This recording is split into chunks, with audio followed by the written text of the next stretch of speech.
go and do your community clinic. I have invited my lovely guest, Miss Miley Dang, and she has extensive experience in foot care. That's why I've invited her to help give us some pro tips on how to get this done and how to get it done safely. So first I'm going to have my videographer come a little closer. And what's really important is first, yeah, keep coming. Safety of you. Miley here was talking about hair, because what is the last thing you want to dip in the patient's feet? Yep, your hair. So what do you always do? Always put my hair all the way back and then put it in a bun as high as you can, where your hair is not in your face. And if you have hair that likes to come on down, this would not be a good time to forget your bobby pins, because you want to continually make sure hair is out of your face, because if it does come in your face, you don't want to use your hands that are touching people's feet to like pull it back and put it behind your ear. Yeah, that's probably not a good idea. And if you notice, she is wearing glasses. If you do not have a pair of glasses, we recommend, oh yeah, go ahead. It's for you. We recommend eye shields, and these are cleaned in between groups, so you don't have to worry about who wore this last. And then you want to wear your mask first, just in case start setting that up. Then after that, you wear your gloves. And for the purpose of this video, we are going to pull our mask down so you can hear us a little bit better. But I recommend with these glasses, because sometimes they do fog up, pitch it really, really good.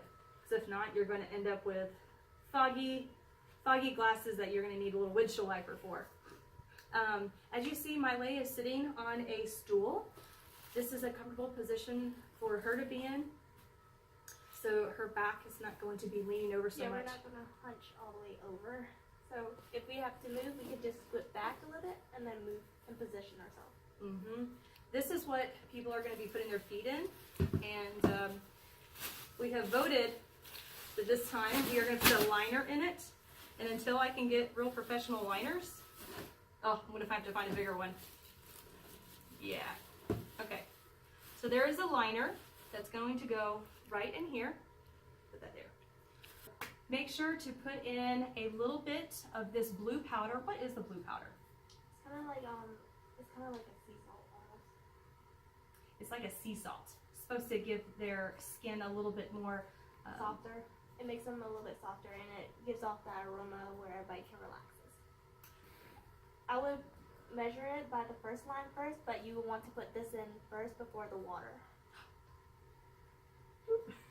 So it's in there. You're going to add your hot water, add a little bit of your cool water, ask your person to test it with 2 fingers, and you also test it, make sure it's not too hot.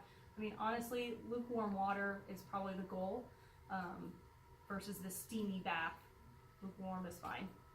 Okay, at this point, ask your person to set their feet in.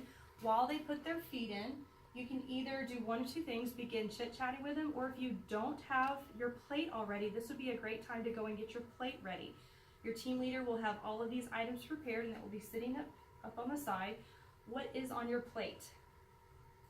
We call it a filer, like a pedicure grinder or a filer. Alright, and then this is just a bristle, so we can brush off the dirt. And this is the Pumice Stone, where it will smooth out the fine edges of their feet. Then nail clippers, and then this is what we call a cuticle cutter, but we're not pushing the cuticle back. And then we also have our sugar scrub for both legs, and then we'll have some lotion on the side. So whenever you go to grab your plate, make sure you have, 2 puddles, I guess. They are separated by the divider. You're going to have 1, 2, 3, 4, 5 items on there. If not, I have students sometimes just like grab a plate and maybe an item wasn't done soaking. A filer. In fact, there is going to be a very small paper filer that we're going to use at the end. So make that 6 items. You should have 6 items, a green and a white cream. Okay, and once again, team leader, make sure to only use a 4th of this because we don't need much. All right, so the person should soak for how long? About 10 minutes. About 7 to 10 minutes. So 10 minutes goes by. Let me set this right here. And you're going to push this out of the way. It's kind of like their feet are in here. And you want to do is have the patient just extend their foot a little bit, not like hyperextend it like all the way up, because that'll be very uncomfortable. So you have to do it lightly. And then this is where you can move your chair back a little bit so you can actually get the right angle that you want to. And since we're having the patient's foot right here, we would use a bristle.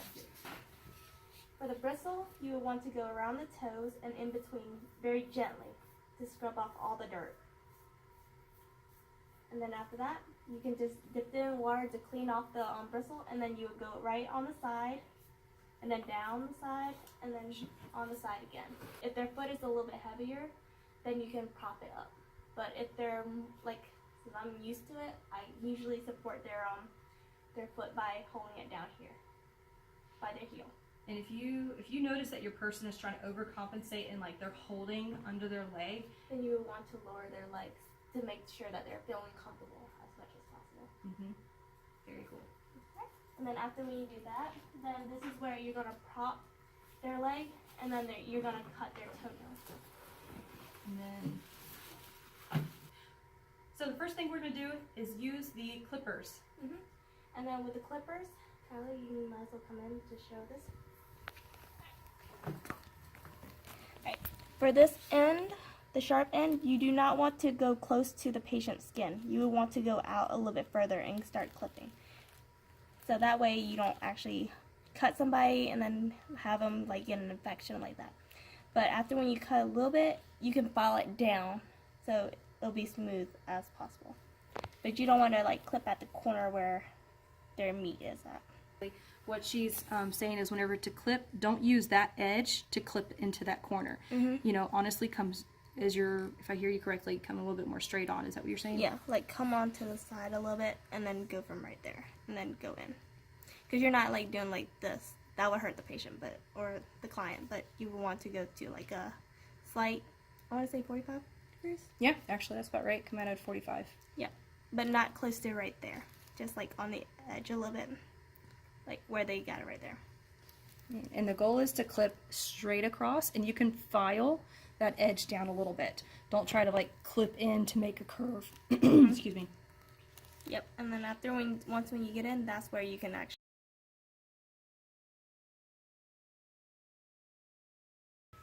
I just pull it as a regular, but my finger is like almost like closer to the end right here. That way you have more grip and more like support, so you don't have to like try to do this. That's gonna be more work. But if you do right here, you have more of a grip, and then you can actually add more pressure when you need to.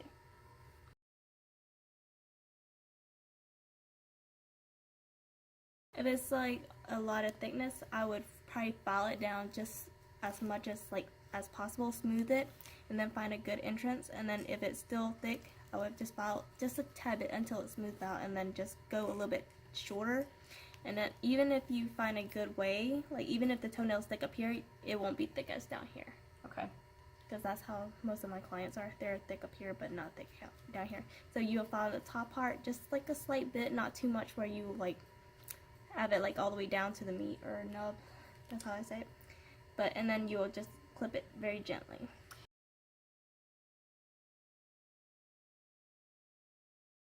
If I did have one that like totally went down, was cutting into the skin, I wouldn't approach it with any of my utensils. If anything, I will attempt to file and alleviate some of the pressure, like if I can get in between the skin. But if it's like cutting into the skin, you know, we need to go to podiatrist. We're just gonna clip like even if they have like a pointy toenail, you want to round it off. So that way it doesn't grow into their skin when their toenails start growing out. Right? Yeah. And the way how I hold mine is I always put my finger right here where this part right here is.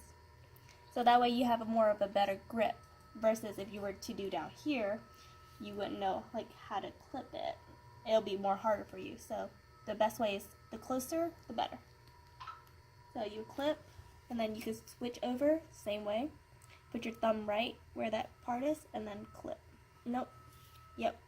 With this side, you want to like clip it, not the pointy edge, because you can actually go into the person's skin. So you would just slightly like go in the middle. Always the middle.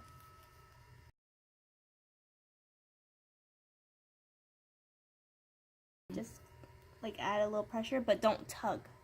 Yeah. Just clip, and then just like add enough pressure, clip, and then just keep on going. But if you need a little tug, you can just do like a little tug, but not like a full-on tug. Okay. So you clip the toenails. You have used your cuticle clippers, and so now We're doing the filing. And then what you want to do is just have the patient move, like lift their feet slightly where it's more comfortable for them. Then that way, you want to have your thumb right here, and then your index finger right here, and then your 3 fingers right here to grab on. That way, you can go at a different position, but you want to do it very lightly. You don't want to go like straight into their skin and then like getting a lot of dead skin off of it, because they would, like over time they have that callus for a reason. So the more callus that they take off, the more tender their foot is going to be when you take it off. Mm-hmm. So there's no way you can completely remove a callus with one pedicure. It's going to take multiple pedicures. So our goal is to just kind of take off the edge, and so it's not so coarse and catching on like socks and things like that. Yes. Then after when you do your filing, that's when you would do the pumice stone. Okay. Alright, filing right here is only necessary if they have a big one, but you would want to just shave off a little bit and then smooth it out with the pumice stone, because you don't want to take too much skin off of there, or dead skin off of there. So what you'll do is you'll do it for quite a bit. Oh, sorry. What you want to do is have it like right here, and then just go at a downward spiral, so that way you don't end up hurting them. But you can do it this way, but don't clip their toe with this side. It's possible. Yeah, it's possible. But an easier way is you can have your hand right here, where your thumb, you can push their toe back a little bit and go it from this way. Okay. And then after when you get off a little bit of dead skin off of that, then you would go to the get the pumice stone, and then you would shave it down just a little bit so it's more smoother and so it won't catch in the sun. And most of the time I just use like Back and forth. Yeah, back and forth, or sometimes I would do like a spiral, but I do it down back and forth like this. Oh, okay. Like I'm washing the dishes like that. Except it's feet. Yeah, except it's feet. And then after that, then you can just after when you're done with the pumice stone, that's when you can put their feet back into the water. Mm-hmm. And then it feels so good. And then you repeat on the other foot.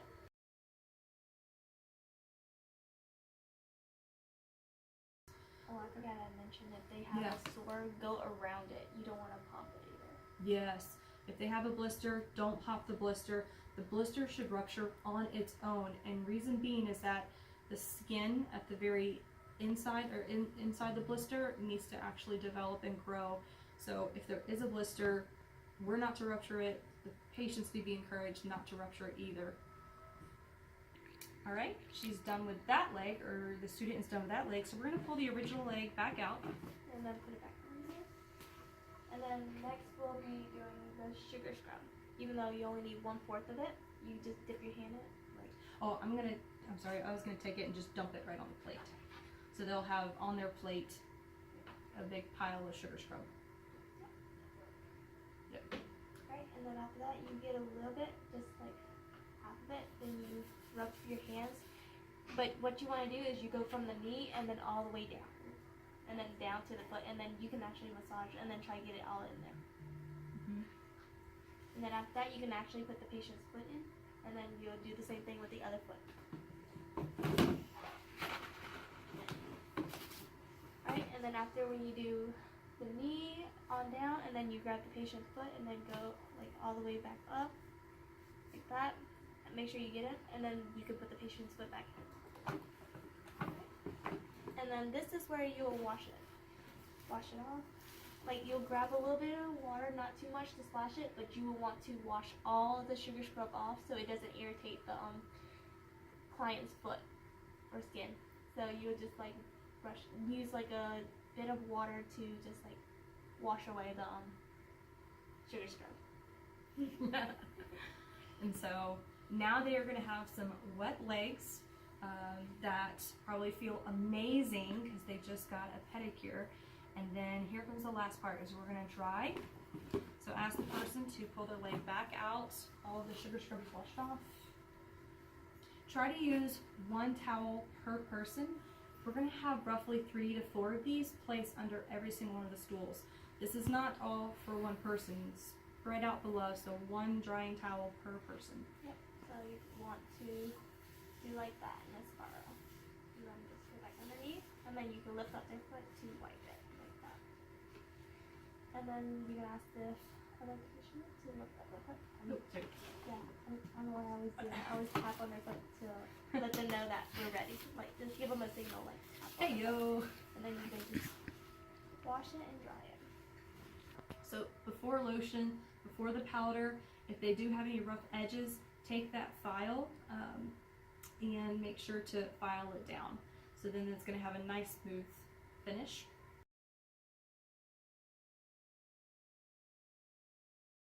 We have some of this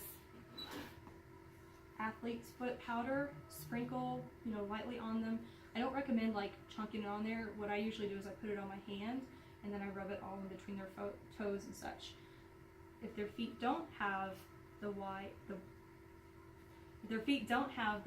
or the dry yeast, you can take a little bit of lotion and just lotion probably from their calf all the way down. Being sure not to put lotion in between their toes. So lotion all the way down to their foot knuckles. Those are the second metatarsals. Okay. Apply new socks, so fresh socks on this foot. Help them put their shoe on. Fresh socks on the other pair, the other set, the other one, other foot. Put the other foot sock on here. Help them get in. Be sure, if you can, try to get this out of the way so they put their feet down, not like straddle, but to one side or the other. It's a little bit easier to get up than if they try to get up with their legs sprout out. Okay, what else can we add?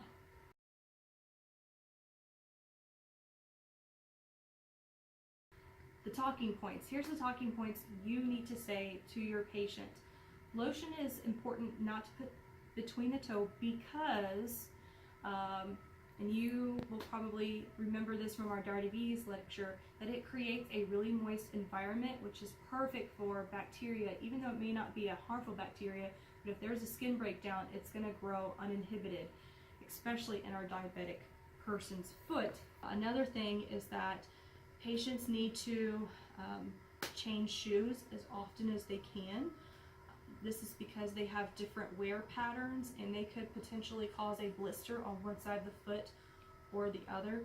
I understand that our vulnerable population may not have the opportunity to change their shoes, and so you can encourage them to just take their shoes off for brief periods of time. And if their shoes are wet, they definitely need to try to take their shoes off, dry their shoes out before they put them back on. They can get trench foot, it's basically a yeast infection. Some other talking points between switching their shoes, checking their feet daily.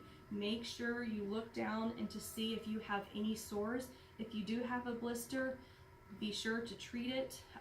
Get fresh socks.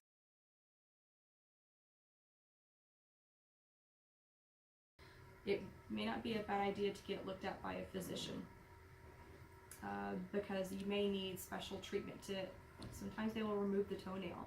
That's something that cannot be ignored and should not be ignored.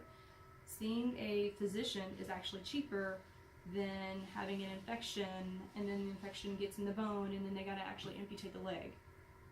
So one visit versus a possible leg amputation, worth it. So encourage them to get care. Don't ignore it. Things don't just go away. I think that is it. I appreciate you spending your time with me and Miley and Kyla. She's our wonderful videographer. And I hope